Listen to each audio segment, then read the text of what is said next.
Hello lovelies, welcome back to my channel. So in today's video of this cargo pants, the first thing we are going to do is to draw a straight line to serve as our starting point. And from that starting point, I am taking out 1.5 inches for my band, for my trouser band. So my measurement is going to be starting from 1.5 inches after the beginning of the tape. So the next thing I'm going to mark, you're going to mark, is to mark your crouch depth, and for me I am marking at 9 inches. So this trouser is going to be for my daughter, and she's 6 years plus, almost 7 years. So the next thing I marked is to mark the full length of the trouser, and I will mark the line across.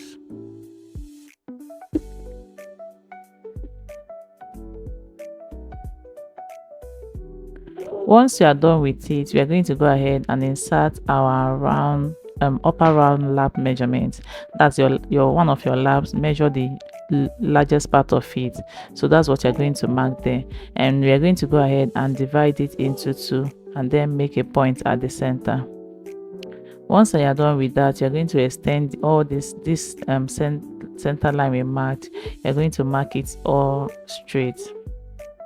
Once I are done, we are going to go ahead and insert our hip measurement divided by 4. So your lap, you're dividing your lap by 2.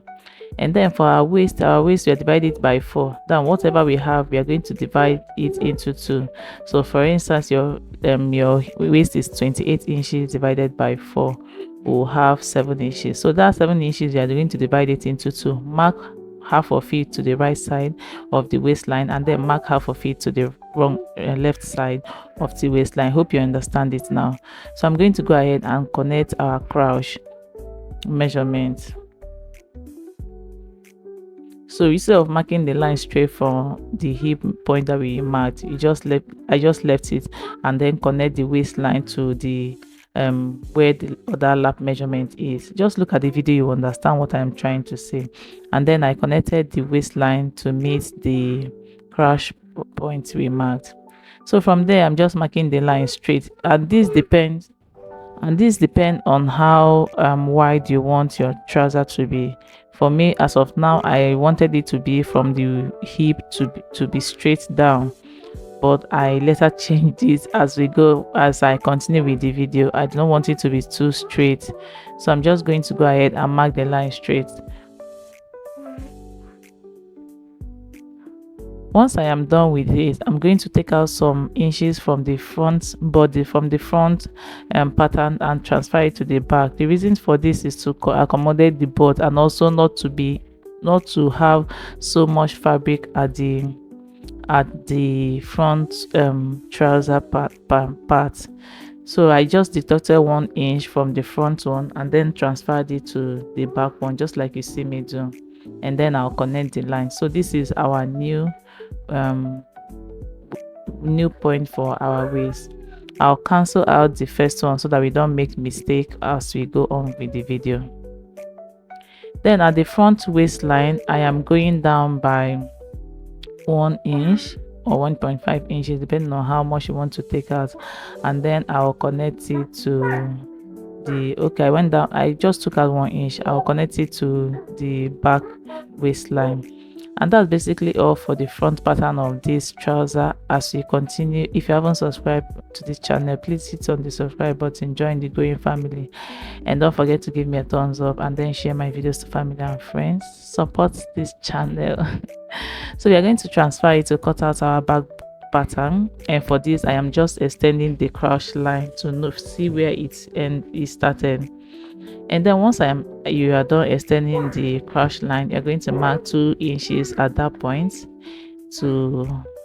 and then I'm marking 2.5 inches at that point. Then every other side I am adding 2 inches. Sorry for the mix up. So I am adding 2 inches, and then from that waistline we took out 1 inch. I am going up by 2.5 inches, and then I'll connect all these points that I just made. The reason for going up by that is so that by the time the butt carried the fabric, it have enough room to accommodate it. I just hope you understand this. So once I am done connecting it, at that point I am going in by 2 inches, and then I'll connect. You see the way I connected it, that's exactly how you're going to connect it. There's no need adding allowance at every other side, since this is just a straight cut. It doesn't have any fitted part at that area. So I'm just going to go ahead and cut this straight. But if you want, you can add ½ inch or 1 inch for stitching allowance for it. But for me, I didn't want to add, so I just decided to cut it out a bit. I don't want it to be too fitted, so that's why I am trimming off 1 inch away from the from what we cut earlier. So I'm just see the way I measured again, and I trimmed off. So I just took out 1 inch, nothing serious. So we're going to go ahead and cut out the pocket at the around the knee area. For the width of this, I have 5.5 inches, and then for the length I have 7 inches. So I'll just measure it, and my fabric is on fold, and I also added 1/2 inch for stitching allowance.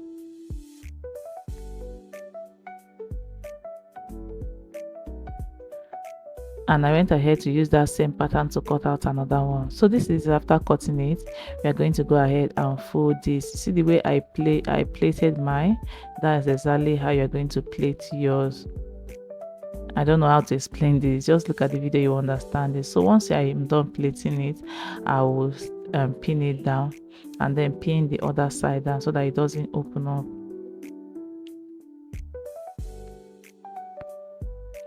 Then I will go to my sewing machine and stitch this down, and while stitching it down, I am going to fold all areas, all 4 sides of this pocket. If you have a sewing machine, please serge this before you fold it. So I'll fold it all 4 points, and then stitch it down. All the 4 places I'll stitch it down as well.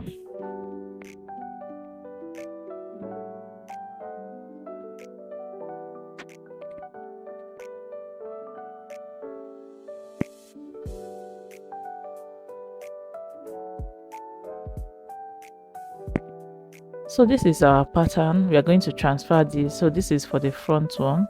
We are going to transfer this to our fabric, our fabric, yes.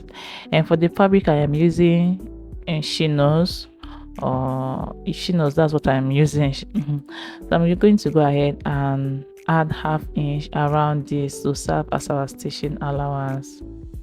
So I'm adding ½ inch all around. And you can see I have more allowance, more than 2 inches allowance for this. It's because while measuring this, I do not have the measurement for my daughter's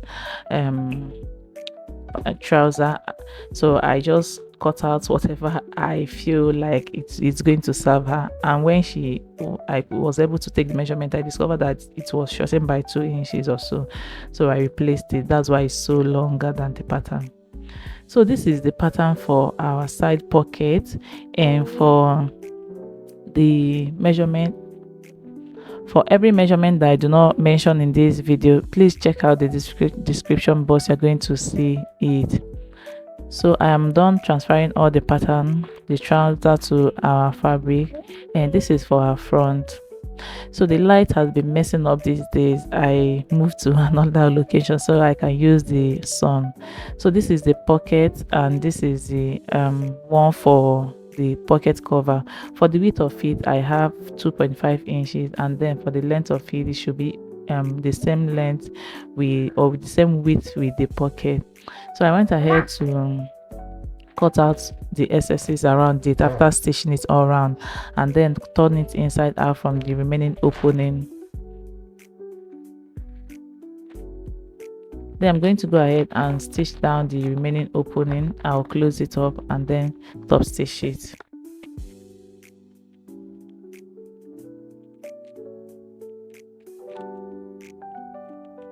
So this is the pocket, the side pocket, the one that will be at the knee side, and then the pocket cover.